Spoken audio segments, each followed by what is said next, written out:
Question है कि आपका ओपिनियन से मतलब शहर का जो भी है रहने वाला वो गांव में बसना चाहिए, गांव का ये है तो शहर वाले को क्या करना चाहिए?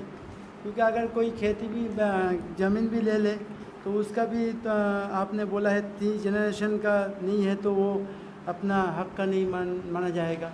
तो उसके उस हेवस में तो पीपीपी मॉडल में वो भी छीन सकता है और शहर वाला गांव में खेती करने का भी उतना ये नहीं है, एक्सपीरियंस नहीं है, कुछ भी कर नहीं पाएगा। तो शहर वालों के लिए क्या ज़रूरी है करना? देखिए, मैं आपको 2-3 चीज़ें बताता हूँ जिसके बारे में आपको एकदम क्रिस्टल क्लियर पता होना चाहिए।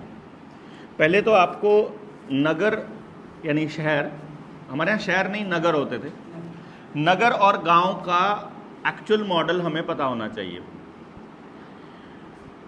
गांव हमारे देश में असल में हमको पढ़ाया गया और बचपन से हमको किताबों में सिखाया गया कि भारत एक कृषि प्रधान देश है।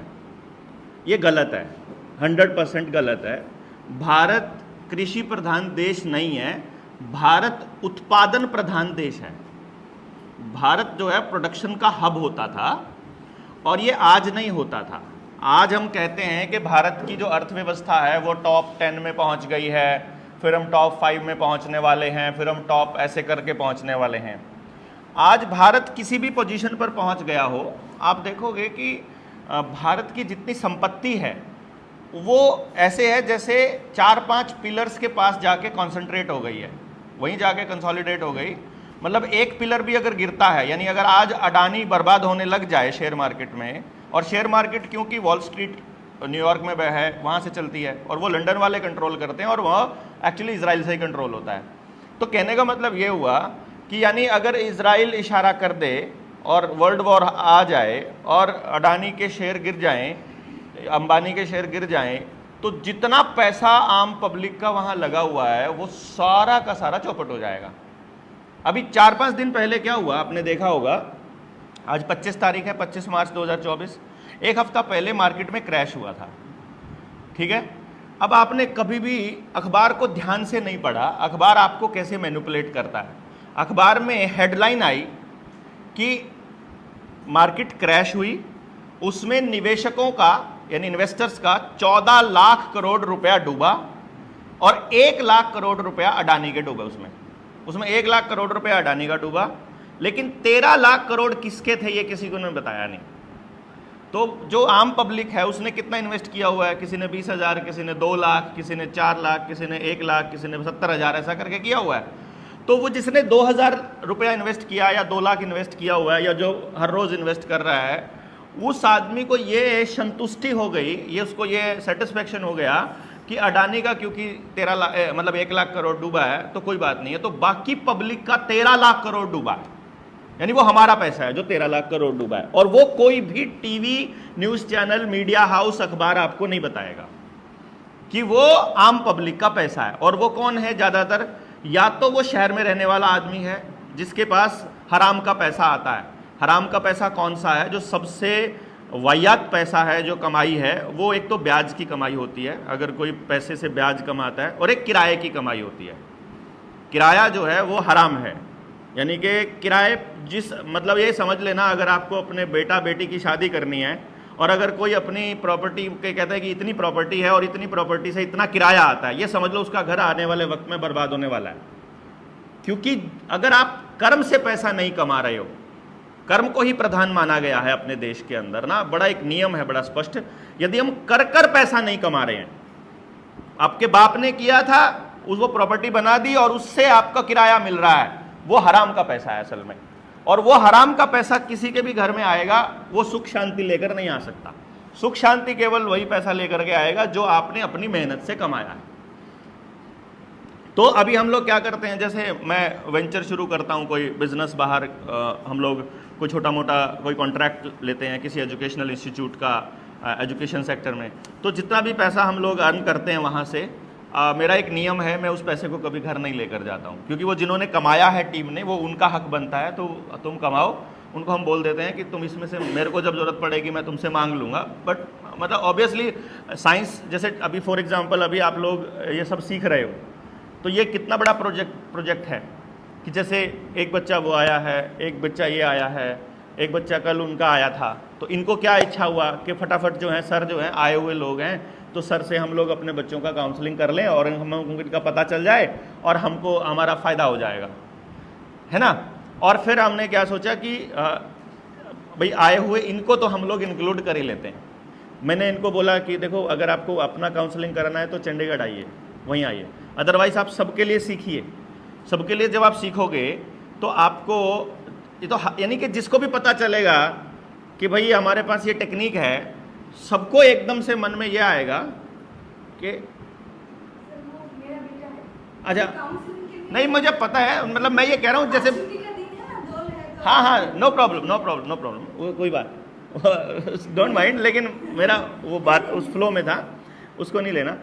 पॉइंट ये था कि मैं ये कह रहा था कि आप सबके लिए सीखिए, उसमें आपका बच्चा होगा ऑब्वियसली यार। जब आप सबके भले के लिए बात कर रहे हो, काम कर रहे हो, उसमें आपका नुकसान कैसे हो सकता है? लॉन्ग रन में आपका फ़ायदा ही होना है। तो अल्टीमेटली क्या हुआ कि किसी स्कूल से हमें कॉन्ट्रैक्ट मिल गया कि स्कूल में बात किया, स्कूल के मालिक को पसंद आ गया कि यार आप लोगों का तो प्रोजेक्ट बहुत अच्छा है, अगर हमारे बच्चों को पता चल जाए उनका टैलेंट तो हम उनको स्कूल में ही तैयार कर सकते हैं, बहुत अच्छे से एक ऐसा स्कूल बना सकते हैं। माँ बाप से बात किया, माँ बाप ने यस कर दिया। अब अगर हम आपको कोई सर्विस दे रहे हैं तो आपको भी बदले में हमें कुछ देना चाहिए, तो फिर वो कुछ पैसा, कुछ धन जो है वो हमको देना शुरू कर दें। तो हम अगर नॉमिनल सा भी चार्जेस लेना शुरू करते हैं तो जैसे दिल्ली जैसे शहर में तो हमारे जो कॉन्ट्रैक्ट्स होते हैं, मान लो हम एक पेरेंट से 15,000 रुपये भी चार्ज करते हैं, तो 4,000 से कम बच्चा किसी स्कूल में नहीं है, तो 6-6 करोड़ रुपए एक स्कूल से आ जाता है पैसा, ठीक है। अब वो जो पैसा आता है वो हमारा ये ध्येय रहता है कि वो पूरी टीम को डिस्ट्रीब्यूट होना चाहिए। वो हालांकि साइंस मेरी है, ट्रेनिंग मेरी है, टेक्नोलॉजी मेरी है, सब कुछ मेरा है, लेकिन आई डोंट थिंक ये मेरा है, मतलब हमारी कोई ऐसी गुंजाइश, ऐसी औकात नहीं है कि हम उधर लेके जाएं। तो हम अपने घर में मैं नहीं लेकर जाता हूँ, मैंने नियम बनाया हुआ है कि इसका जितना भी लाभ होगा ये समाज को ही होगा, हमें होगा ही नहीं, इसका हमें लेना ही नहीं। तो अगर हम इस सोच के साथ चलता हूँ तो मेरी टीम को भी फिर अपने पास रखने का शौक नहीं रहता, उसको भी मालूम पड़ता है कि मेरे पास 20 परिवार हो गए, अब अगर मेरे साथ कोई इमरजेंसी आएगी तो 20 परिवार मेरे साथ है, तो मैं क्यों टेंशन लूँ इतना। जब मुझे इतना कॉन्फिडेंस है कि मेरे इतने परिवार मेरे साथ कनेक्टेड है तो मैं क्यों टेंशन लूँ। जैसे मैं पिछली बार की बात है, मैं नगर वाले पे आ रहा हूँ, इस पर नगर क्योंकि वहीं आएगा नगर घुल मिला के। तो वो जो पिछली बार जब हम एक मीटिंग के अंदर, आपने कल एक सवाल पूछा था कि इस टेक्नोलॉजी का कुछ तो फ़ायदा होता होगा, तो कल एक क्वेश्चन, एक जवाब और था कि सर आप तो कह रहे हो कि इसका नुकसान है। मैंने कहा फ़ायदा बताओ ना तुम एक। बोला मेरी माँ घर में अकेली है और वो बीमार रहती है, तो मैं अपनी माँ के साथ अभी टच में रह सकता हूँ इस फ़ोन की बदौलत। अगर ये फ़ोन मेरी माँ के पास ना हो और मेरे पास ना हो तो हम फ़ोन पे टच में नहीं रह सकते और मुझे पता भी नहीं चलेगा मेरी माँ को कुछ हो जाए तो मैंने उससे पूछा तुम स्पाइडरमैन हो या तुम सुपरमैन हो या तुम आयरन मैन हो कि बटन दबाओगे और तुम फट से तुम्हारी माँ के पास पहुँच जाओगे। भाई तुम्हारी माँ को तकलीफ हो गई, अभी पेट में दर्द हो गया, क्या करोगे तुम यहाँ बैठे हो, तुम्हारी माँ वहाँ बैठी है, ये टेक्नोलॉजी क्या कर लेगी? फ़ोन उठा के ले जाएगा तेरी माँ को हॉस्पिटल में। फ़ोन से सिर्फ तुम्हें पता चलेगा तो तुम क्या करोगे? तुम किसी को कॉल करोगे, पड़ोसी को कॉल करोगे या किसी को, पड़ोसी से तुम्हारे बजा हुआ जूता, पड़ोसी बोले बाढ़ में जाए तुम्हें कोई लेना देना नहीं है। तुम दोस्त को फ़ोन करोगे, जब दोस्त बोले मेरे पास तो गाड़ी नहीं है, चल मैं अरेंज करता हूँ, फिर वो किसी दोस्त के पास फ़ोन करेगा, उसकी गाड़ी दूसरे की पंचर हो गई है, फिर तीसरे को दोस्त को फ़ोन करेगा। ये चलेगा। टेक्नोलॉजी क्या कर रही है? कंफ्यूज कर रही है ना। टेक्नोलॉजी क्या कर रही है? परेशान कर रही है, टेक्नोलॉजी तकलीफ दे रही है। बट अगर ऐसा हो कि भाई ये जो मेरा घर है इससे इधर 5 घर हैं, वहाँ भी हम प्यार से रहते हैं, इधर 5 घर हैं, वहाँ भी हम प्यार से रहते हैं और हम एक दूसरे से कनेक्टेड हैं, फिर आपकी ज़रूरत ही नहीं है भाई बेटे की। उनके वहाँ और बेटे भी हैं उस माँ के। अभी तो आपको लग रहा है आप ही बेटे हो ना उसके, पर वो अगर वो 10 घर तुमने कमाए होते तो वहाँ 3 बेटे ऑलरेडी होते तुम्हारे, तुम्हें ज़रूरत नहीं थी। तुम फिरो जहाँ तुम्हें फिरना है, वहाँ तुम्हें तकलीफ हो गई, वो अपने आप पड़ोसी को आवाज़ लगाएगी, पड़ोसी आके अपने आप कर ले। तो असली काम तो पड़ोस आएगा ना। धन, असली धन पड़ोस है। असली धन क्या है? धन असली आप पैसा कमाते हो, पैसे से आप क्या करते हो? क्या खरीदते हो? खाने का खरीदते हो, जमीन से आता है। कपड़ा खरीदते हो, जमीन से आता है। कपड़ा जमीन से आता है ना, कहीं से भी आता है, जमीन से आता है ना, फैक्ट्री से नहीं आता है कपड़ा, जमीन से आता है। जमीन में कपास उगेगी, वो कपास से हम सूत काटेंगे, उससे कॉटन बनेगा, उस कॉटन से फिर उस कॉटन पे डाई करना होता है, उस पे रंग करना होता है। वो डाई भी पौधों से मिलती है, वो भी प्लांट से मिलती है, यानी वो भी जमीन से आती है। ठीक है, रंग जमीन से आता है। चमड़ा किससे आता है? एनिमल से आता है। एनिमल खाना कहाँ से खाते हैं? जमीन से खाते हैं। यानी कि चमड़ा भी पहनते हो तो जमीन से आता है। कांच भी जमीन में से निकलता है, घर पे नहीं बना सकते हम। लोहा भी जमीन से निकलता है, एल्यूमिनियम भी जमीन से निकलता है, सोना भी जमीन से निकलता है, कोयला भी, यानी ये बिजली भी जमीन से निकलती है। और कोई नाम बताओ जो आप यूज करते हो जो जमीन से नहीं निकलता है। कुछ भी जमीन से नहीं निकलता हो, बता दो आप हमें को। सबसे बड़ा धन जमीन है। ऐसा कैसे हो सकता है कि जिसके पास जमीन है उसके आगे तो लिखा जाता है किताबों के अंदर, पहली लाइन में आपको कहानियां पढ़ाई जाती हैं। क्या पढ़ाई जाता है पता है? एक निर्धन किसान था।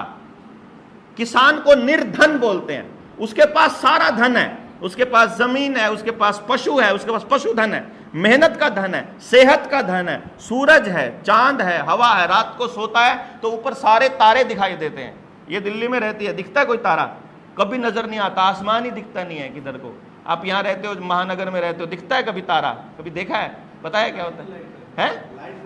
लाइट नहीं रहता है, पॉल्यूशन रहता है, धुआं इतना, शहर के ऊपर धुएं ने इतना आवरण डोल रखा है कि आप गैस चैम्बर में बैठे हो। आप, शहर नहीं है ये, गैस चैम्बर्स हैं बेसिकली। अपने बच्चों को जहरीली हवा खिला रहे हो, असल में अपने हाथों से अपने बच्चों की किलिंग कर रहे हो। आप नहीं, आप गाँव में जाओगे, खुला आसमान देखो, पहाड़ पे जाते हो, अच्छा फील होता है। क्यों होता है? Fresh air. यहाँ के पेड़ काट के यहाँ उसको कहते हो विकास, और फिर फ्रेश एयर लेने पहाड़ जाते हो। क्या कमाल करते हो यार, हैं? मतलब शहर में पहले अपने जंगल काटेंगे। अभी कह रहे हैं, सरकार क्या कहती है? पानी बचाओ, लेकिन आपकी टूटी 24 घंटे खाली चलाएगी। ठीक है, सरकार आपको कहती है कि बिजली बचाओ, बिजली बचाओ, लेकिन बड़ी बड़ी इंडस्ट्रीज चलाएगी। ऐसी इंडस्ट्री को प्रमोट नहीं करेगी जो बिना बिजली के चल सकती है। कपड़ा बिना बिजली के बन सकता है, बनता है, अभी हमारे सर्कल्स में बन रहा है ऑलरेडी। हम सिखाएंगे आने वाले टाइम में, जब हम गाँव के इस डेवलपमेंट पे काम करेंगे तो हम इस पूरे मॉडल पे आएंगे। लेकिन बात यह है, कुछ भी ऐसा नहीं है जिसके लिए हमें मशीन की ज़रूरत हो। अभी कहते हैं कि आप मतलब जो है पर्यावरण को बचाओ, एनवायरनमेंट को बचाओ। क्या आपको मालूम है कि एक सड़क बनाने के लिए कितना पहाड़ तोड़ना पड़ता है? वो बजरी, रेत, कोलतार लाने के लिए, वहाँ से फिर वो ट्रक जो आएगा चल के, उसके जो टायर इस्तेमाल होंगे, जो डीजल यूज़ होगा, जो उसके अंदर लोहा यूज़ होता है जो ट्रक बनाने के लिए, वो लोहा खोलने के लिए कितने जंगल काटने पड़ते हैं।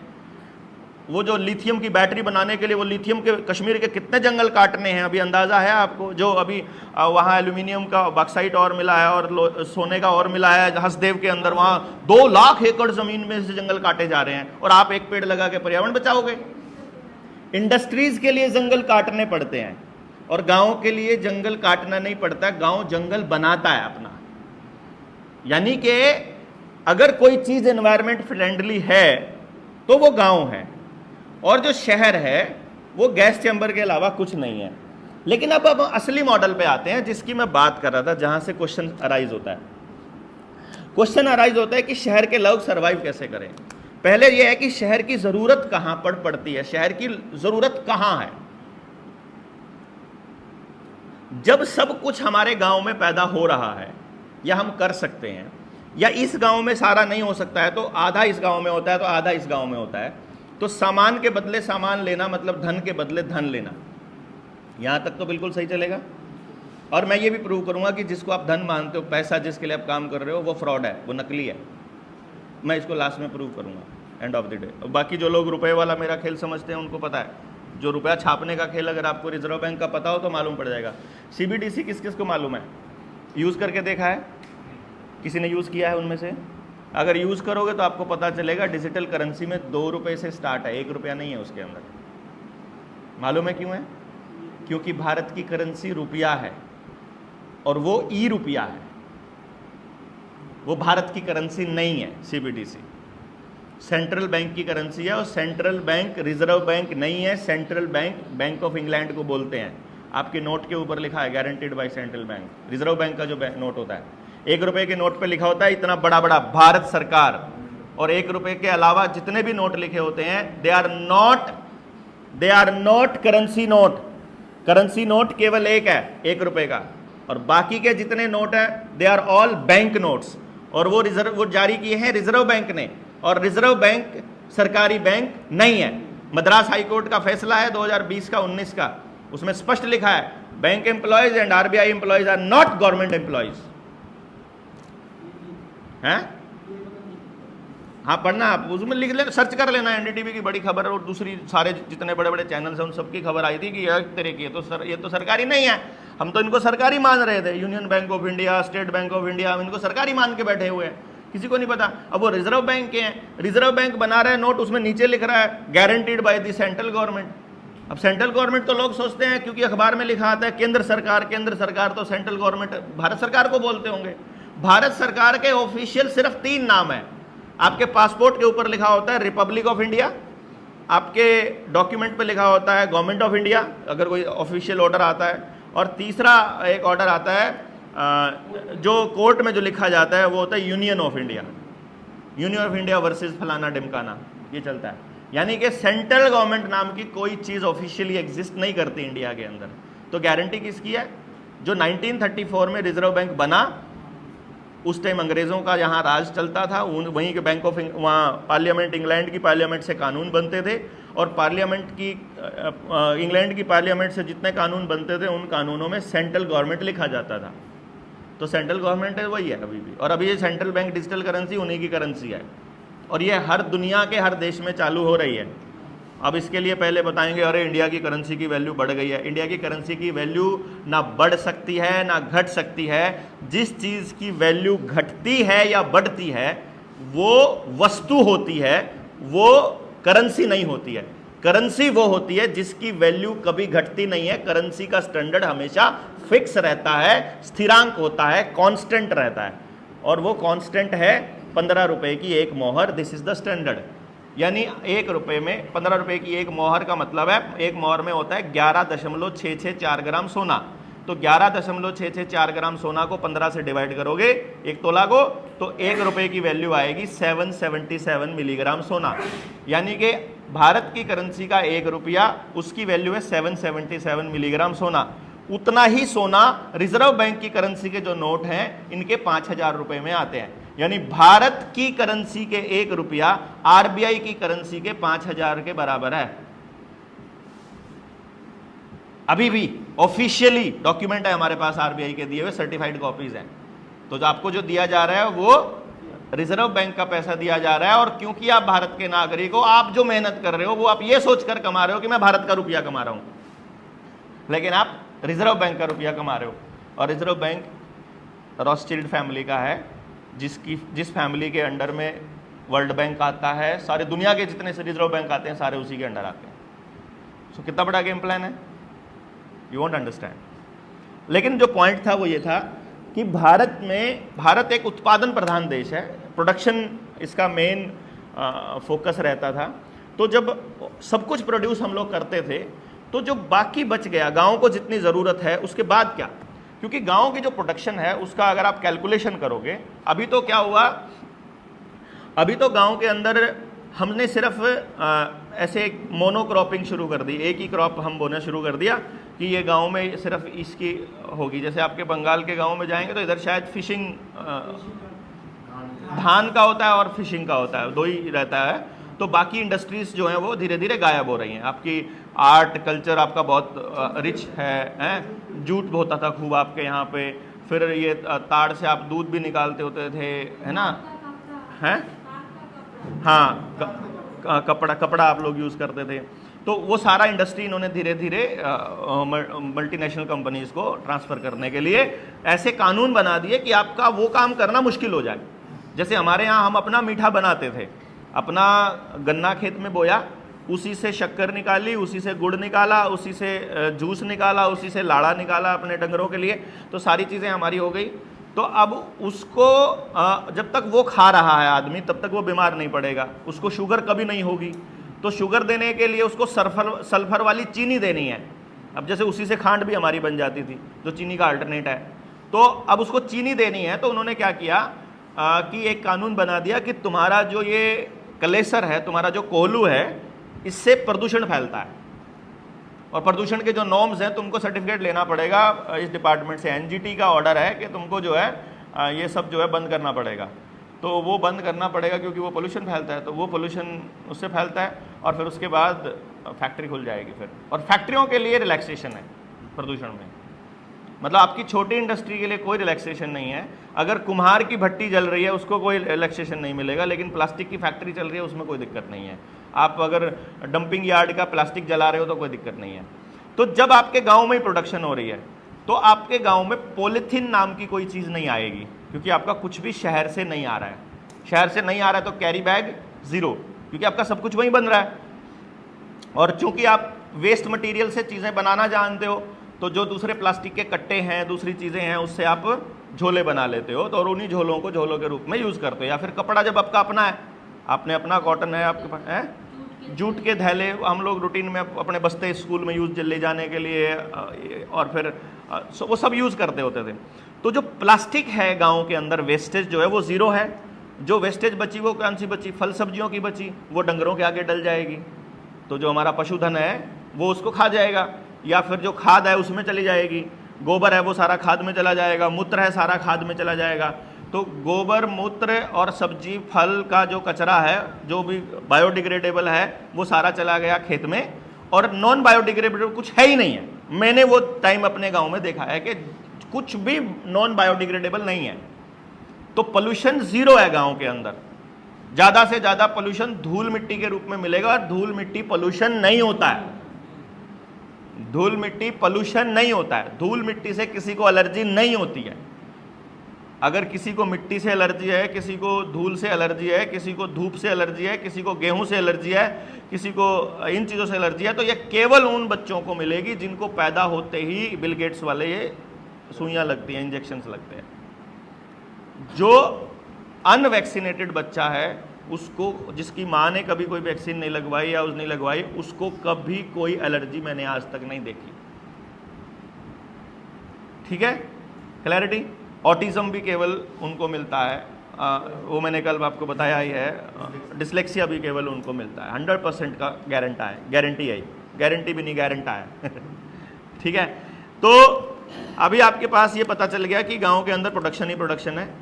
और कितनी प्रोडक्शन है, अगर इसका आपको इसकी सच्चाई अगर आपको जाननी है तो यूनाइटेड नेशंस या वर्ल्ड इकोनॉमिक फोरम की वेबसाइट पर जाइए। यूनाइटेड नेशंस में हर देश की इकोनॉमी के बारे में वहाँ डिटेल्स दी हुई है। 1947 में ये लोग बोलते हैं कि भारत आज़ाद हुआ। ध्यान से सुनना आप मेरी बात को। ये बोलते हैं ना भारत आज़ाद हुआ, आपने भी यही सुना ना, भारत आज़ाद हुआ, है ना, आपने भी यही सुना।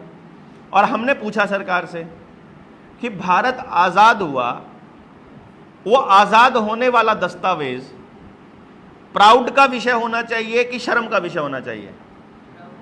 भाई आज़ाद हुए हम, प्राउड फीलिंग होना है, तो उस दस्तावेज को सर्कुलेट करके दुनिया को बताते क्यों नहीं कि ये देखो ये आज़ाद हो गए हम, ये कागज़ है जिससे हम आज़ाद हुए। हमने सरकार से पूछा कि भारत आज़ाद कब हुआ, और जिस दस्तावेज के आधार पर आज़ाद हुआ उस दस्तावेज की कॉपी चाहिए हमको, सर्टिफाइड कॉपी आरटीआई में। और किससे आज़ाद हुआ, गुलाम कब हुआ था, और किसने अथॉरिटी दी थी गुलाम होने की, ये सर्टिफाई करने वाला कौन था, कि किसने गुलाम किया है, ये किसने कहा कि पार्लियामेंट जो है वो ऑर्डर बनाए, वहाँ से कानून बनेगा और मेरे ऊपर भी वो लागू होगा, ये किसने कहा है? और अभी भी भारत की जो पार्लियामेंट बैठी हुई है, ये पार्लियामेंट अभी भी कानून बना देती है, ये मेरे पे लागू होगा, ये किसने कहा? मैंने कब कंसेंट दी अपनी? मैंने कंसेंट दी क्या? अगर मैंने कंसेंट नहीं दी तो मेरे ऊपर सरकार का कोई भी कानून जो है वो लागू नहीं होता। अगर मैं कंसेंट नहीं देता हूं तो वो तो मैं विरोध नहीं कर रहा हूं, इसलिए मेरी कंसेंट वो मान लेते हैं उसको।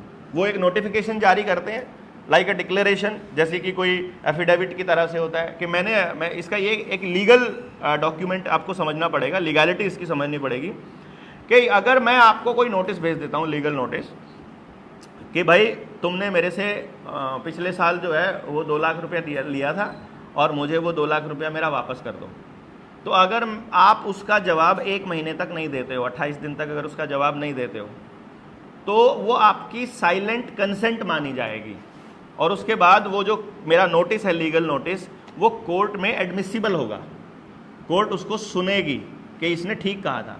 अगर ये उस लीगल नोटिस का जवाब किसी वकील के उस पर दे देता है, लीगल नोटिस का जवाब के तौर पर दे देता है कि तुम जो बोल रहे हो वो सही नहीं है, पहले प्रूफ दो मुझे, फिर मुझे सबूत देना पड़ेगा इसको, फिर ये उस सबूत का फिर जवाब देगा। मतलब जब तक वो चलता रहेगा, जैसे ही मैं जवाब देना बंद कर दूंगा तो मैं मान गया उसकी बात, और जब वो जवाब देना बंद कर देगा तो वो मान गया मेरी बात, सामने वाला बंद कर देगा, तो वो उसको साइलेंट कंसेंट बोलेंगे।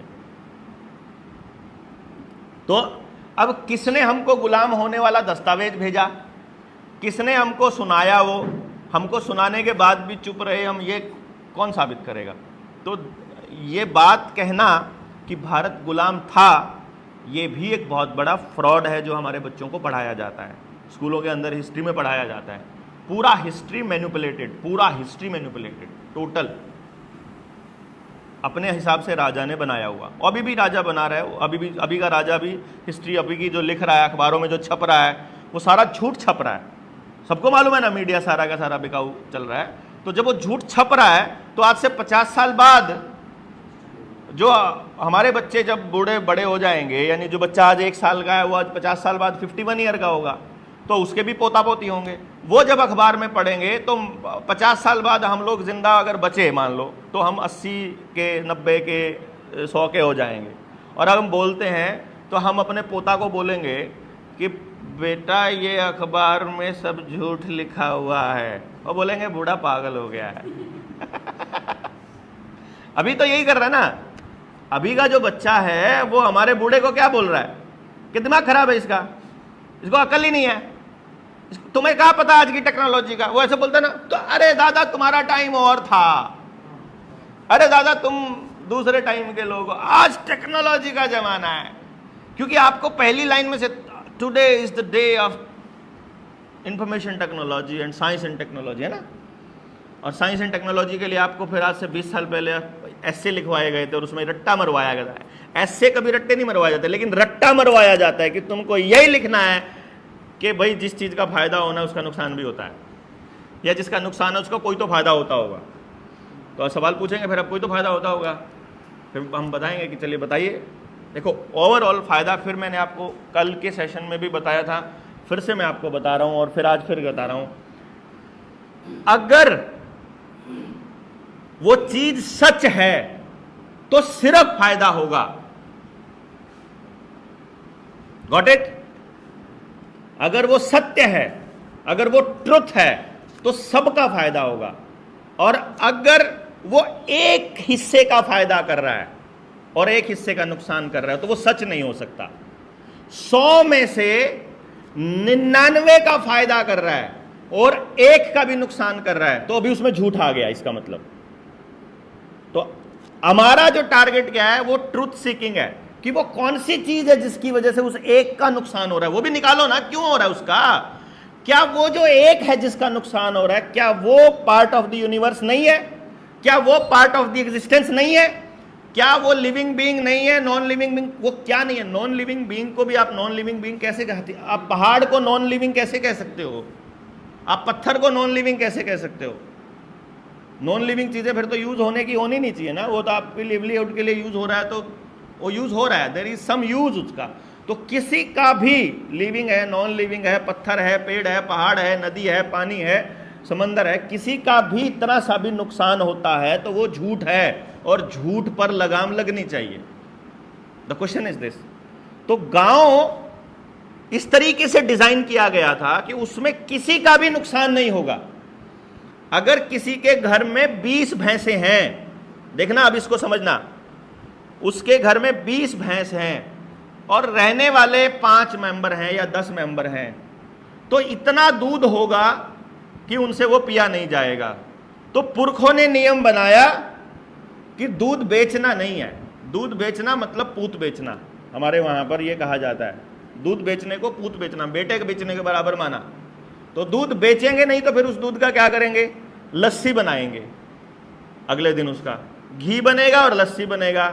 उस लस्सी का इस्तेमाल क्या होगा, जिनके घर में गाय भैंस नहीं है वो सुबह फ्री में ले जाओ, घी अपना यूज हो जाएगा। जिनके घर में, ऐसा भी तो हो सकता है जिनके घर में कोई नहीं है तो गांव का वो आदमी ले जाओ। दूसरा, अगर दूध आपको लस्सी नहीं बनानी है और आपको लगता है कि इतनी ज्यादा लस्सी यूज नहीं होती है, तो आप दूध गाय के या भैंस के थन में ही छोड़ देंगे उसके बच्चे के लिए, क्योंकि उसके चारों थन में जितना दूध है वो असल में तो उसके बच्चे का है। हमें उससे उधार लेना चाहिए कि भाई तुमसे हम उधार ले रहे हैं, हमें हमारे बच्चों के लिए चाहिए, अगर मान लो ले ही रहे हैं। पॉइंट क्लियर हुआ? तो इसमें ना बच्चे का नुकसान, ना भैंस का नुकसान, ना आदमी का नुकसान, ना समाज का नुकसान। वो भैंस या गाय सुबह चरने जंगल जा रही है, जंगल के अंदर दूसरे जीव जंतु हैं वो भी खा रहे हैं, वो दूसरे जीव जंतु फिर आपके खेतों में आके नुकसान नहीं करेंगे। लेकिन आपने अगर जंगल काट दिया तो फिर आपके खेत में आवारा पशु आके घुस जाएंगे। आवारा पशुओं के लिए तो जंगल होता ही था। अब जब जंगल है वहाँ पर, जब हम जंगल जा रहे हैं, जब हम सुबह लैटरिन करने के लिए 4 बजे उठते हैं तो बाहर जंगल में जा सकते हैं। हमारे वहाँ एक रिवाज होता था, एक होता था, खुरपा होता है एक, मिट्टी खोदने के लिए हम यूज़ करते हैं ना, उस पेड़ों के आसपास, छोटे छोटे पौधों के आसपास, उस खुरपी बोलते थे। तो वो खुरपी से जाओ, उसमें खड्डा करो, उसमें अपना लैटरिन करो और ऊपर से ढक दो, क्या पोल्यूशन होगा? और जंगल में वहीं पर पानी का गड्ढा है, वहां पर आप वॉश करके आ जाओ, पानी वेस्ट होगा? एक बूंद पानी की वेस्ट नहीं हुई, इतना सा भी पोल्यूशन नहीं हुआ। और मिट्टी बनने में 24 घंटे में वो मिट्टी बनना शुरू हो जाता है, 3 दिन में लैटरिन मिट्टी बन जाएगी, वाह मिट्टी में कन्वर्ट हो गया। तो पोल्यूशन जीरो, बीमारी जीरो। सुबह क्योंकि 4 बजे उठना पड़ेगा, आप दोपहर को 7 बजे नहीं जा सकते ना। जो हम लोग जब 6 बजे उठते थे तो हमारे बड़े वाले कहते हैं दोपहर में उठता है, 6 बजे को दोपहर बोलते थे। आजकल वाले 11 बजे उठते, 12 बजे उठते हैं, जानवरों की तरह सोते रहते हैं, मतलब पड़े रहते हैं, रात को सोना नहीं होता है। उनको खराब करने के लिए ये हथियार पकड़ा दिए, वो मोबाइल जिसको आप लोग बोलते हो, वो पकड़ा दिया उसको बर्बाद करने के लिए, बिल्कुल। क्योंकि जो बच्चा उसका इस्तेमाल करेगा, वो आर्ग्यूमेंट अगर करेगा तो उसके पास आर्ग्यूमेंट नहीं है, वो बस मैं नहीं करता, मैं तो करता ही नहीं, मैं सुनता ही नहीं, उसको सुनना ही नहीं है, बिकॉज उसके पास लॉजिक नहीं है, आर्ग्यूमेंट नहीं है, समझ नहीं है, और उसके पास हिम्मत भी नहीं है। सबसे बड़ी बात है उसके पास हिम्मत नहीं है, डेयरिंग नहीं है कि वो अपने हाथ से कुछ कर ले। जिसको अपने हाथ से करना आता है वो कभी नहीं डरेगा किसी चीज से, लेकिन जिसको अपने हाथ से करना नहीं आता वो डरेगा कि मुझे सब कुछ कराया मिल जाए, मैं बस सुबह 9 बजे उठूं, ड्यूटी पे जाऊं, शाम को आ जाऊं और मेरे को बस पैसे मेरे अकाउंट में जो है मेरा काम चल जाए, बस फालतू नहीं, इससे ज्यादा नहीं। उससे ज्यादा डरता है कि यार कौन दूध निकालेगा है, कौन डंगर पालेगा, कौन गोबर साफ करेगा, कौन रोटी बनाएगा है, कौन लात खाएगा उसका, है ना। हाँ, वो बताया उन्होंने आपको बताया। देखिए मैं यही बता रहा हूं, अभी हम अनसोशल काम में आ गया। देखो कितना कमाल की बात है, नई जनरेशन उसे अनसोशल काम बोल रही है, लेकिन वो पैकेट से दूध पीने को नहीं बोल रही है। और पैकेट वाले दूध की खासियत क्या है मैं आपको बताऊं? है? अरे प्रिजर्वेटिव नहीं, प्रिजर्वेटिव तो मिलता ही मिलता है, उससे तो जो कैंसर होता है वो तो होता ही है। उसके अलावा क्या होता है? आर्टिफिशियल कलर नहीं होता वो, मैं बताता हूं। हम गए थे एक दूध के बड़ा प्लांट था उसके अंदर, तो वो उसमें वो होता ना स्ट्रॉबेरी वाला दूध और जैस्मिन के दुपट्टे जैसा कलर का दूध होता है ना, उसमें क्या होता है, मैंने उसको बोला कि यार ये इसमें वो क्यों हिला रहे हो तुम? कहता है इसको ब्लीचिंग कर रहे हैं, इसकी ना दूध की ब्लीचिंग, उसको वाइट कर रहे हैं। तो मैंने कहा ब्लीचिंग क्यों कर रहे हो? ये स्ट्रॉबेरी वाला है। बोला स्ट्रॉबेरी वाला नहीं है, वो असल में क्या होता है यार, गाँव में अगर दूध, वो भैंस गाय है उनका थन खराब है ना, तो हम लोग क्या करते हैं कि उसको छोड़ देते हैं बच्चे के लिए, बच्चा भी नहीं उसको मतलब पीने देते, उसको बिल्कुल छोड़ देते हैं कि इसको अभी ठीक होने देते हैं, जब भी ठीक हो जाएगा बाद में देख लेंगे। अब बोलता है हमारे यहाँ इसमें जो काम करने वाले लड़के हैं ना, वो इतने अकल नहीं है उनको, ठीक है। वो क्या करते हैं, वो जो कप लगाते हैं ना दूध सक करने के लिए, सक्शन पंप, वो पंप लगाते हैं ना, तो वो चारों थन पे लगा के चलते हैं, ऐसे चलते हैं। वो नहीं देखते हैं कि धन खराब है, तो उसमें वो पस होती है, ब्लड होता है, बीमारियां होती हैं, वो सारी निचोड़ के वो दूध में इकट्ठा कर देती हैं। अब वहाँ भैंसें होती हैं हजारों की संख्या में, तो हजारों लीटर लाखों लीटर दूध आता है, वो लाखों लीटर दूध सारा उधर जाके वो फिर वो ब्लड है तो वो उसको वो स्ट्रॉबेरी वाला दिखता है, तो उसको फिर वो ब्लीचिंग करते हैं। जो ज़्यादा ब्लीचिंग नहीं हो पाती तो उसमें फिर वो अपना स्ट्रॉबेरी का फ्लेवर डाल देते हैं कि चलो लोगों को, इनको क्या पता है कि कौन से वाला क्या रंग है, असली रंग है कि नकली रंग है। ठीक है, और फिर हम वो पैकेट वाला दूध बड़ा शान से पीते हैं। अभी तो हम तो इस दूध, ये दूध पीता है इंडिया, वो दूध पीता है इंडिया।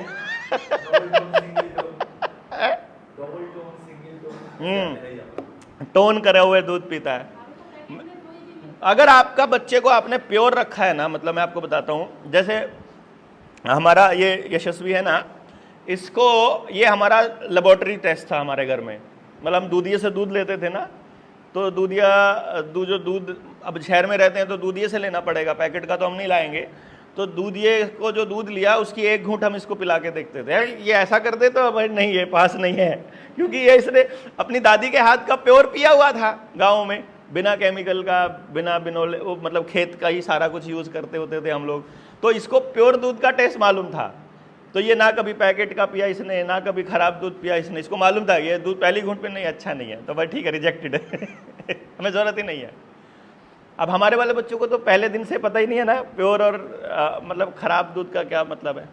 अब जैसे आपने बोला, आपको तो बचपन से ही बताया गया ना कि ये नॉन सोशल जॉब है, ये सोशल जॉब नहीं है, क्योंकि वाइट कॉलर जॉब को बढ़िया जॉब बोला कि जो मतलब सोफिस्टिकेटेड से कपड़े पहन के जाएं, कोट पैंट पहन के जाएं, वो क्यों सिखाया गया? क्योंकि वो नर्सरी क्लास में ना आपके बच्चों को सीबीएसई के स्कूल के अंदर एक किताब आता है, कैदा आता है, उसमें आता है ना कौन फार्मर है, कौन वो है आपका बच्चा है नहीं है, तो अभी किसी बच्चे को पड़ोस में दिखाना। देश में एक तड़ीपार है, काफ़ी मशहूर है, वो पता है ना आप लोगों को कौन है? तड़ीपार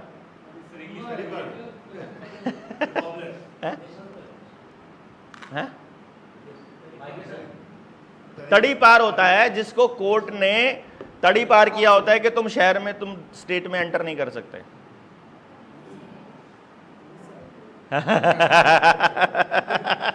आजकल पुलिस का मालिक है वो, एक ऐसा क्रिमिनल जिसको कोर्ट ने कहा था कि तुम स्टेट के लिए खतरनाक हो, तो तुम्हारा स्टेट में एंट्री बैन है। वो उसी के रास्ते, उसी के साथ मिल गया है। तो आप उस मतलब मैं कहने की कोशिश ये कर रहा हूं कि आप अपने अगर बंगाल के किसी बड़े गुंडे की फोटो एक उस पे किताब पे चिपका देना, कोट पैंट पहना के, और उस बच्चे के पापा की फोटो है, हाँ, और उसके उस बच्चे के पापा की फोटो लगा दो आप किसान की ड्रेस में, और उस बच्चे से पूछो जेंटलमैन कौन है, तो वो अपने बाप को कभी जेंटलमैन नहीं बोलेगा, क्योंकि उस बच्चे को जेंटलमैन कपड़ों से सिखाया गया है, ना कि उसके कर्म से। और यही सबसे बड़ी भूल है हमारी, सबसे बड़ी भूल है। हमने जब बोला अगर आपको बहुत सारे साफ सुथरे कपड़े रखने हैं तो आपको बहुत से कपड़े खरीदने पड़ेंगे, उतने कपड़े जितने आपको ज़रूरत भी नहीं है। मतलब मैं तो अपने से कैलकुलेशन कर सकता हूँ, अपने और अपने सर्कल से कैलकुलेशन कर सकता हूँ कि हमारे पास ऐसे बहुत से कपड़े अभी भी हमारी अलमारी में रखे होंगे जो हमें पहने हुए बहुत दिन हो गए, जो हम पहनते भी नहीं है, लेकिन पता नहीं किस उम्मीद में रखें कि पता नहीं कब पहनेंगे, है कि नहीं? मतलब हम ज़रूरत से ज़्यादा हमने संग्रह किया हुआ है। वो जिसको अनसोशल काम करने वाला आदमी बोलते हो, वो केवल उतने ही कपड़े खरीदता है जितने उसे ज़रूरत है। जब उसे साफ सुथरे कपड़े पहनने का समय आता है, वो कोई खास ओकेजन है, घर में कोई शादी ब्याह का ऐसा माहौल है, तो उस मौके के लिए उसने 1-2 जोड़ी मैक्सिमम रखा हुआ है, उससे ज़्यादा नहीं रखा हुआ। वो उसको रेगुलर नहीं पहन, रेगुलर पहनने के लिए उसने एक ही रंग को पहन के, वो कहते हैं सफ़ेद पहनना शुरू कर दो, आपके पास 1 जोड़ी है कि 2, किसी को पता ही नहीं चलेगा। लेकिन रंग बिरंगे पहनना शुरू करोगे तो फिर अब रंग बिरंगे कॉटन में नहीं चलेंगे, तो दूसरे कपड़ा लेना पड़ेगा। दूसरा कपड़ा क्या करता है? आपकी सेहत को ख़राब करता है। आपको मालूम है ये जो पैंट है ये असल में आपकी हेल्थ के लिए कितनी खतरनाक है? हाँ, सेशन अलग लेंगे इसका जब हेल्थ वाले पार्ट पे आएंगे। मतलब हमारे स्टेट में हमारे भारत में इसकी खासियत क्या है, मौसम के हिसाब से पहनावा है। जहाँ का जैसा मौसम है उसके हिसाब से वहाँ का पहनावा है। हिमाचल का अलग है, राजस्थान का अलग है, हरियाणा पंजाब का अलग, इधर आ जाओगे मध्य प्रदेश अलग, फिर इधर अलग, टोपी भी अलग टाइप की है। तो इतना साइंटिफिक है ये। अब उन्होंने कहा कि जब तक ये अपने पहनावे को नहीं छोड़ेंगे तब तक ये हमारे रंग में नहीं रंगेंगे, और जब तक ये हमारे रंग में नहीं रंगेंगे तब तक हम इनके काम को गाली देना शुरू नहीं कर सकते। जब ये अपने मम्मी पापा को गाली देंगे तभी तो हम इसके मम्मी पापा को गाली दे पाएंगे। तो पहले इन्होंने फिल्मों के जरिए ऐसी फिल्में बनाई जिसमें बच्चा कॉलेज में जा रहा है, बल्कि उससे भी पहले इन्होंने ऐसी माहौल बनाया कि गांव का एक बच्चा शहर में भेज दिया पढ़ने के लिए, और वहीं से उसे पैकेज मिल गया और वो ऑस्ट्रेलिया चला गया बीटेक करके, और उस प्रोसेस में उसका बड़ा पैकेज लग गया। तो फिर गांव में चर्चा होने लगी कि यार फलाने का बेटा को इतने का पैकेज मिल गया, तो अब मुझे भी गांव छोड़ना है भाई। सबकी कोशिश हो जाएगी गांव छोड़ के भाग, गाड़ी मिल गई, घर मिल गया, तो उनको लगा जिंदगी आसान हो गई। और फिर क्या हो गया कि वो जो बंदा जिसकी ज़िंदगी आसान हुई, हमने कहा, वो सब जोर लगाने लगे अपने अपने बच्चों को पढ़ाने के लिए।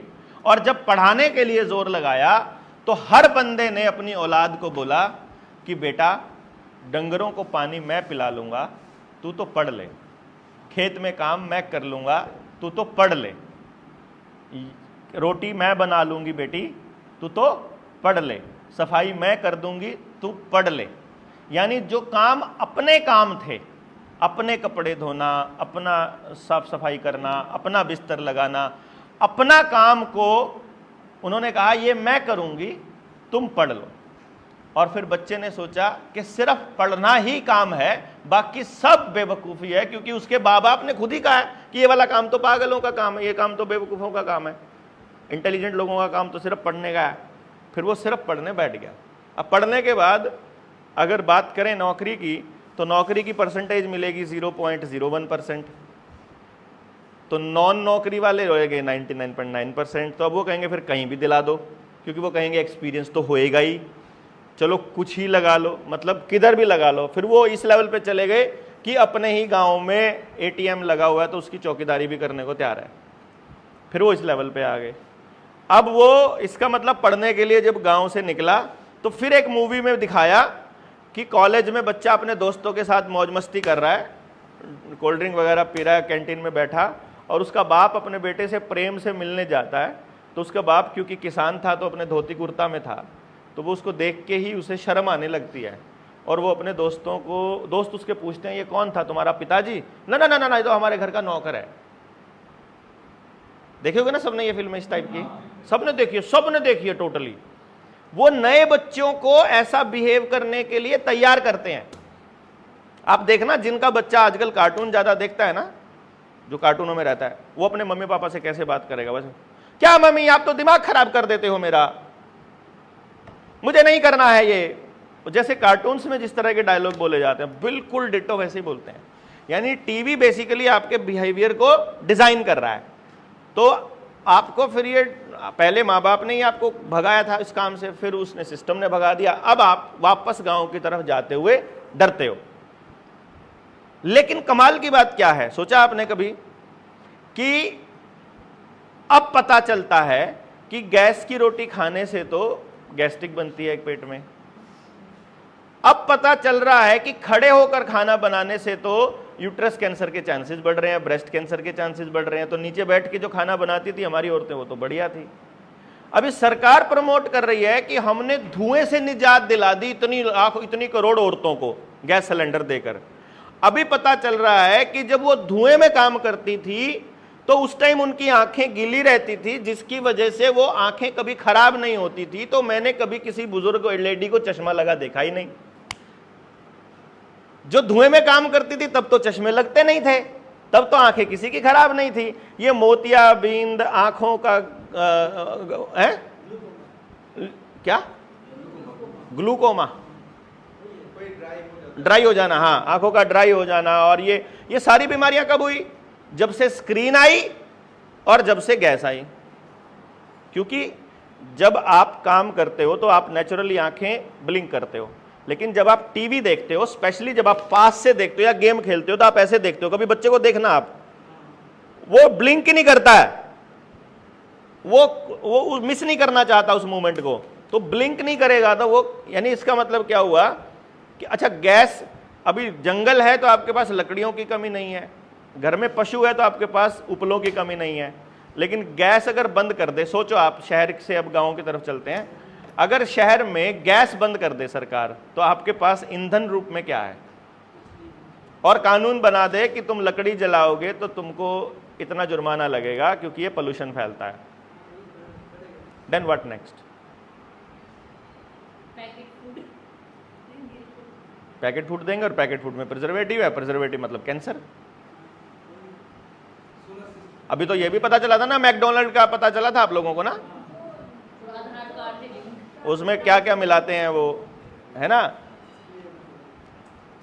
और कई तो कंपनियां ऐसी हैं, नाम लूंगा तो वो मुकदमा कर देंगे, ले ही दिया वैसे मैंने, लेकिन कई तो कंपनियां ऐसी हैं जो ह्यूमन मीट मिलाते हैं उसके अंदर, आदमी का मांस, बच्चों का, हाँ, बच्चों का मांस या कीड़े, इंसेक्ट प्रोटीन्स, और वो मिला के खिलाते हैं। अब मज़ा क्या है कि जो आपने कभी अगर टाइगर के बारे में, इधर आपके यहाँ तो टाइगर खूब मिलता है बंगाल में, आदमखोर अगर कोई हो जाए, अगर मैन ईटिंग हो जाए, तो वो फिर दूसरे जानवर को नहीं खाता है, आदमी का मांस मीठा लगता है उसको। तो जो खाने वाले प्रोडक्ट्स हैं, पैक्ड फूड हैं, उनमें जिस फूड में वो छोटे बच्चों का वो मिला देंगे, काट के उसको भून के उसका पाउडर, वो हमको टेस्टी लगेगा, तो वो बच्चा फिर दूसरा प्रोडक्ट नहीं खाएगा, दूसरी कंपनी का पिज़्ज़ा नहीं खाएगा, दूसरी कंपनी का बर्गर नहीं खाएगा, उसी का खाएगा, वही टेस्टी लगता है। आपके टेस्ट बड्स जो हैं, चारों तरफ तो यही चीज है, बचेंगे। देखो, हम ये नहीं कह रहे हैं कि ज्यादा क्या है, हम कह रहे हैं सच क्या है। ज्यादा की तरफ सोचना होता फिर तो हम उन्हीं की तरह सोच रहे होते और उन्हीं की तरह बोल रहे होते, फिर तो उन्हीं में एडजस्ट होने की बात कर। फिर हमको क्रांतिकारी, रिबेलियन, सरकार के विरोधी क्यों कहता कोई? अभी मैं बात कर रहा हूं एजुकेशन पे, और करनी पड़ रही है मुझे इन व्यवस्थाओं पे, है ना। और ये इसलिए करनी पड़ रही है क्योंकि जब आप अपने इस एजुकेशन के थ्रू जब आप अपने गांव को सेल्फ सस्टेन्ड बनाने चलोगे, तो आपको पता लगना चाहिए कि जो आपके चारों तरफ में जो कानून बनाने वाली प्रक्रियाएं हैं, वो बनाई गई हैं कि आपका गांव बर्बाद होकर के शहरों में शिफ्ट हो जाए, बनाई गई हैं। तो जब आप वापस गांव में शिफ्ट होने के लिए जाओगे, तो इतनी सारी मुसीबतों का सामना करना पड़ेगा कि आपको सरकार के खिलाफ लठ उठा के खड़ा होना पड़ेगा कि तू गांव में घुसकर दिखा। पीपीपी मॉडल का जवाब है, ये बता रहा हूं मैं आपको। पब्लिक प्राइवेट पार्टनरशिप में मेरी गांव की अगर हमारी डिमांड यह है कि जल, जंगल, जमीन और जानवर का फैसला हम करेंगे, हमारा पानी पे कंट्रोल तुम्हारा नहीं होगा, हमारे गैस पे कंट्रोल तुम, जंगल पे, अगर जंगल हमारे पास है, हमें तुम्हारी गैस कनेक्शन की जरूरत नहीं है, हमको नहीं लेना तुम्हारे को, जंगल है ना हमारे पास। जमीन अगर हमारे पास है तो जमीन है तो हमारे पास सब कुछ है, अपना कपड़ा बना लेंगे, अपना चमड़ा बना लेंगे, अपने बर्तन बना लेंगे, अपनी बाल्टी बना लेंगे, अपना सब बना लेंगे, नहीं तुम्हारी जरूरत है। और जानवर अगर हमारे पास है तो खाने पीने की किसी चीज की कमी हमारे पास नहीं है। न्यूट्रिशन अपना पूरा, जंगल में से न्यूट्रिशन भी आ जाएगा, दवाइयां भी आ जाएंगी, सब आ जाएगा। फिर हमें शहर की जरूरत बिल्कुल नहीं है, सिर्फ नमक के लिए जरूरत पड़ेगी, और उसके लिए भी शहर की जरूरत नहीं है। शहर नहीं बनाता नमक, नमक वही बनाता है जहां से नमक बनता है, आ जाएगा, नॉट ए बिग डील, हमारे पास इतना सामान होगा। वो मैं क्यों बता रहा हूं, ये इसलिए बता रहा हूं क्योंकि जिस दौर को वो गुलामी का दौर बोलते हैं, उस दौर में भी सन 1857 में क्रांति हुई। और क्रांति को कैसे दिखाया जाता है? जैसे गरीब से लोग धोती लुंगी पहने लड़ रहे हैं, ये दिखाया गया ना हम लोगों को फिल्मों के जरिए। उस टाइम पर दुनिया के एक्सपोर्ट का 48% अकेला इंडिया करता था। आज कितना करता है मालूम है? पता है आज कितना एक्सपोर्ट करता है? 0.3% करता है। देश समृद्ध होता है एक्सपोर्ट करने से, इकोनॉमी बढ़ने से नहीं। जब उसके पास बाहर से चीजें आएंगी, धन जाएगा, धन आएगा। एक्सपोर्ट कौन सी चीज करेगा? जो उसके पास फालतू होगा।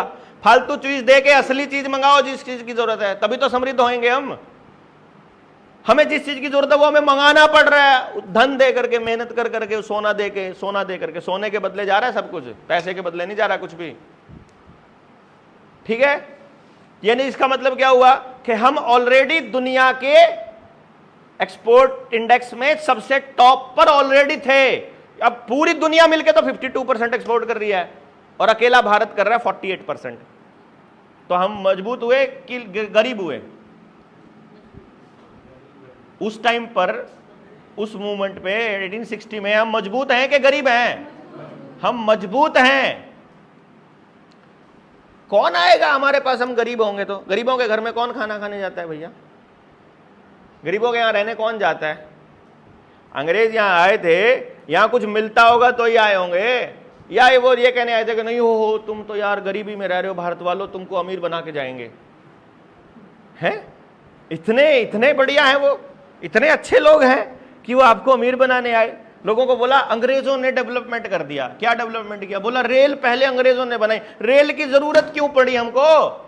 हम तो पहले ही 48% एक्सपोर्ट करते थे। अरे उनको फटाफट ढोना था भैया। इंग्लैंड में वो सारा सोना, कोयला, चांदी, धन जितना पड़ा था, मसाले, चाय, सब जो हमारे पास यहाँ अवेलेबल था, वो सब कुछ उनको फटाफट बंदरगाह तक लेकर जाना था। उसके लिए वो रेल बनाई थी। अभी भी क्या लगता है आपको? वंदे भारत रेल बनाई है, स्पीड वाली रेल बनाई है। अभी तो लोग, दुनिया को तो यह दिखाई देता है कि स्पीड वाली रेल बनी है, अलग से पटरी बना दी उसकी जिस पे वो चलती है, क्योंकि वो स्पीड से चलती है। अरे किसी की अक्ल काम नहीं कर रही है, वो दिन में सिर्फ एक चलती है और उसके बराबर में 10 मालगाड़ियां चलती हैं, डबल डेकर, बड़े बड़े कंटेनर्स भर भर के, जो सारे उन बंदरगाहों की तरफ चल रहे हैं। लगातार पूरा देश खाली किया जा रहा है इस टाइम पे। और वो अगर इन ट्रैक पे दौड़ रही होती, वो ट्रैक्स अडानी की या बड़ी इंडस्ट्रीज की, अगर नॉर्मल ट्रैक पे दौड़ रही होती तो हमारी सारी ट्रेनें बंद करनी पड़ती। इसलिए पहले उन्होंने अपने लिए अपने रोड बनाए। ये जो भारतमाला का प्रोजेक्ट है, जो बड़े बड़े एलिवेटेड 20-20 फुट के ऊंचे एलिवेटेड हाईवे हैं, ये उनका सामान ढोने के लिए हैं, ये हमारे लिए नहीं है मेरे भाई। हम तो चलेंगे तो टैक्स दिए बिना तो एंट्री नहीं है। पहले वो डंडा सा लेके खड़े हो जाते हैं, पहले एंट्री कराओ, कहां से चढ़े हो, और फिर उसके बाद जहां से उतरोगे पैसे देके उतरना, जितने किलोमीटर चले उतना पैसा। और अभी तो गडकरी साहब बोल रहे हैं, अरे चिंता मत करो, तुम्हारी गाड़ी स्टार्ट होते ही जीपीएस चालू हो जाएगा, गाड़ी स्टार्ट होते ही टैक्स चालू हो जाएगा। तुमने जैसे गाड़ी बंद करी, गली में चक्कर काट के आओगे तो भी घर रुकते ही पैसा कटेगा खाते में से। अभी तो रुको, जीपीएस बेस्ड गाड़ियां आ रही है ना। यानी कि शहर की जरूरत किस लिए थी कि गांव से जो एक्स्ट्रा उत्पादन हुआ वो आकर के शहर में स्टोर हुआ। जो शहर में रह रहे हैं, फिर जो ट्रेडर्स हैं, जो ट्रेड करने वाले लोग हैं, वो ट्रेडर्स फिर अपने मतलब का रख लेंगे जितना उनको चाहिए, और जो बाकी बचेगा उसको एक्सपोर्ट करेंगे, और एक्सपोर्ट करके उसका प्रॉफिट उस आदमी तक पहुंचाएंगे, अपना हिस्सा रख के, जिस आदमी को का वो राशन पानी था। तो उससे क्या होगा? किसी को भी नुकसान नहीं हो रहा है। उसके पास अपने रास्ते हैं, ट्रेडर के पास अपना सामान ढोने के लिए। अब ये तो हो गया पार्ट एक। अब दूसरे पार्ट की तरफ आते हैं कि क्या भारत की इकोनॉमी इसी लेवल पर थी? अभी कह रहे हैं कि वो टॉप इकोनॉमीज में से एक है। 1860 का इंडेक्स उठा के फिर देखो यूनाइटेड नेशन का, इंडिया, भारत दुनिया की टॉप 2 इकोनॉमीज में आता है। या तो पहले नंबर पर है या दूसरे नंबर पर है। और ना केवल 1860 में, 1870 तक, 1880 तक, 1890 तक, 90s तक, जब तक भारत से अंग्रेज गए नहीं तब तक दुनिया की सबसे बड़ी इकोनॉमी भारत रहा। और जैसे ही अंग्रेज गए 1947 में, 14 अगस्त 1947 को भारत दुनिया की टॉप इकोनॉमीज में आता है, और 16 अगस्त को भारत टॉप 10 में भी नहीं है। पता है आपको ये बात है? और ये किसी को नहीं आइडिया है। देख लो क्या हो गया। उन्होंने अपना करेंसी बनाया था, जो रानी के जो रुपये बनाए थे वो सोने और चांदी के बनाए थे, और उसका स्टैंडर्ड भी सोना रखा हुआ था। तो उन्होंने क्या किया कि जितना भी, उन्होंने कहा कि तुम अपनी करेंसी छाप लेना अब कागज़ के नोटों वाली, क्योंकि तब से पहले रिजर्व बैंक बना दिया था, हमारे वाली करेंसी हमको दे दो। वो अपने वाली करेंसी लेकर के निकल गए। उस करेंसी को अगर सोने में तब्दील कर दें तो वो बनता है लगभग 4.25 लाख मीट्रिक टन सोना, टनों में। मतलब रेलगाड़ियों में भर के सोना गया था, और भारत के हाथ में रह गए कागज के नोट, जिनके लिए फिर हमने अपने परिवारों को धोखा देना शुरू किया, जिनके लिए हमने लड़ना शुरू किया। असली धन वो ले गए, बाकी धन बचा फिर हमारे देश के लोगों के पास। पशुधन बचा, ज़मीन बची, परिवार बचा, खुशहाली बची, हेल्थ बची। उन्होंने फिर कमा लिया, वो फिर बन गए ऐसे ही, फिर ऐसा ही हालत पे। तो उन्होंने देखा जब तक ये गांव वाले जिंदा हैं, जब तक गांव जिंदा है, जब तक गांव के पास अपनी जमीन है, जब तक गांव के पास अपना जंगल है, जब तक गांव के पास अपना जानवर है, और जब तक गांव के पास अपना पानी है, तब तक ये कंट्रोल नहीं होंगे। और आपको एक बात बता दूं, आपने अपने पुरखों से, अपने पीढ़ियों में, पूरे भारत में, पूरे बांग्लादेश में, पूरे पाकिस्तान में, पूरे भूटान में, पूरे नेपाल में, जिस एरिया को ये लोग, पहले हमारा अखंड भारत, पूरे अफगानिस्तान में, कहीं से लेकर कहीं तक आप पूछ लेना, किसी भी गांव में कभी कोई अंग्रेज नहीं आता था। गांव फ्री थे। जिसको वो गुलामी कहते हैं, उस दौर में भी अगर कोई चीज फ्री थी तो केवल गांव थे, क्योंकि गांव के किसी आदमी को अंग्रेजों से कुछ लेना था ही नहीं, और पूरा गांव संगठित था। एक आदमी ने जो कह दिया, कबीले के सरदार ने जो कह दिया, जो गांव का सरपंच प्रधान जिसको बोलते हैं, वो कबीले का सरदार है, और कबीले के सरदार ने जो कह दिया तो सारा कबीला फिर मरने कटने को तैयार है।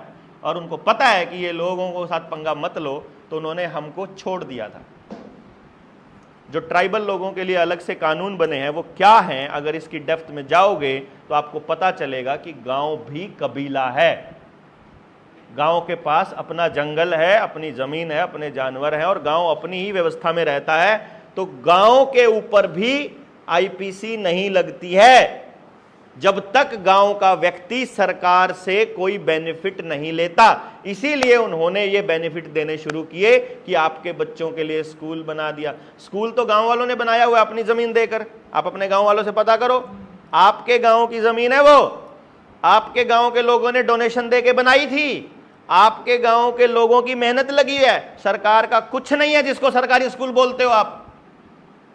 वो गांव का स्कूल है, वो गांव की जमीन पर गांव के लोगों ने बनाया हुआ है। सरकार ने तो फिर बाद में पैसे दे देकर, टीचर्स भेज करके अपने उन जमीनों पे ऊपर कब्जा करना शुरू किया, और पैदा होते ही से लेकर मरने तक हर आदमी को कुछ भीख देनी शुरू करी, जिसको स्टाइफंड, किसी को स्कॉलरशिप, किसी को पेंशन बोलते हैं।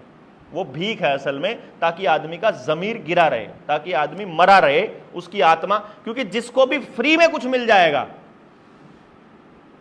उसकी आत्मा मर गई समझो। वो समाज के किसी काम का नहीं, वो कबाड़ है, मतलब समाज पे बोझ है वो। यानी जिसने कुछ भी फ्री का ले लिया तो, और वो फिर पता है, अब कबाड़ तो विरोध कभी करेगा नहीं ना। कबाड़ का तो क्या है, हवा आई उधर ही बह चलेगा, कह देगा भाई ज्यादातर लोग जिधर जा रहे हैं चलते हैं, क्या जरूरत है विद्रोह करने की। जो सॉलिड चीज है वही तो टिकेगी ना, और जितनी सॉलिड होगी, जिसकी जड़ें जितनी गहरी में होंगी, उसी को उतना बड़ा तूफान भी नहीं हिला पाएगा। जड़ों को काटना जरूरी है तो शहरों को बसाना जरूरी है, और गांवों को उजाड़ना जरूरी है उनके हिसाब से।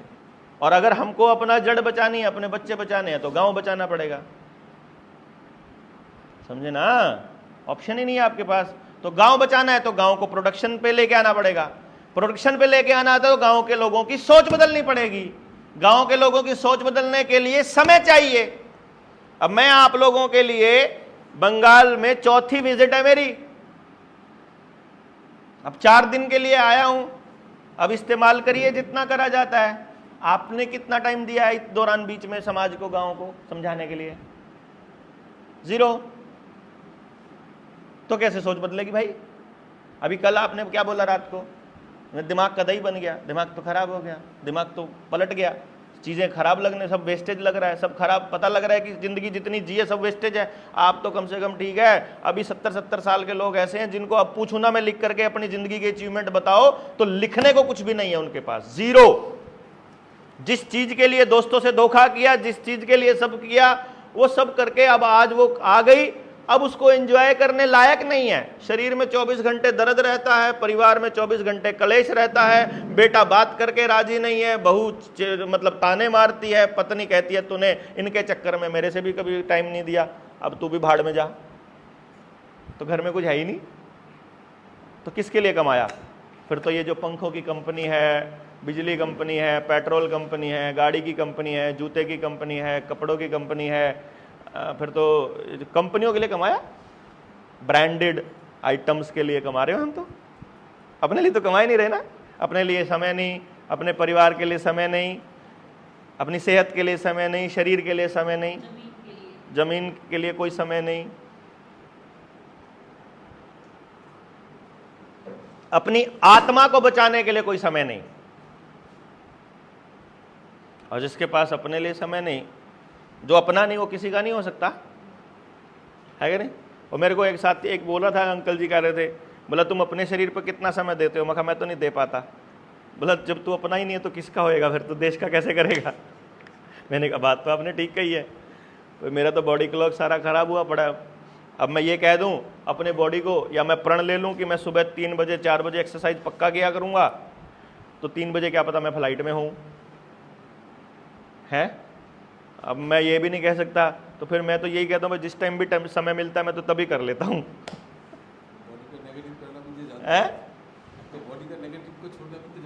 हाँ, छोटे नेगेटिविटी छोड़ना जानता हूँ, इसीलिए बचा हुआ हूँ, वरना कोई 24 घंटे काम करके नहीं बच सकता भाई जिंदा, और हेल्दी भी, मतलब बीमार भी ना पड़े, हैं? वो एडवांस कोर्स में ये एडवांस कोर्स में आएगा इतने में इतना ही मिलेगा। जितना हम अपने ऊपर काम करते जाएंगे, जितना हम कनेक्ट होते जाएंगे, उतना चीजों को एक दूसरे से लेते जाएंगे। जो जो चीजें अच्छी हैं वो लेते जाओ, जो जो छोड़ने की हैं वो छोड़ते जाओ, यही तो करना है।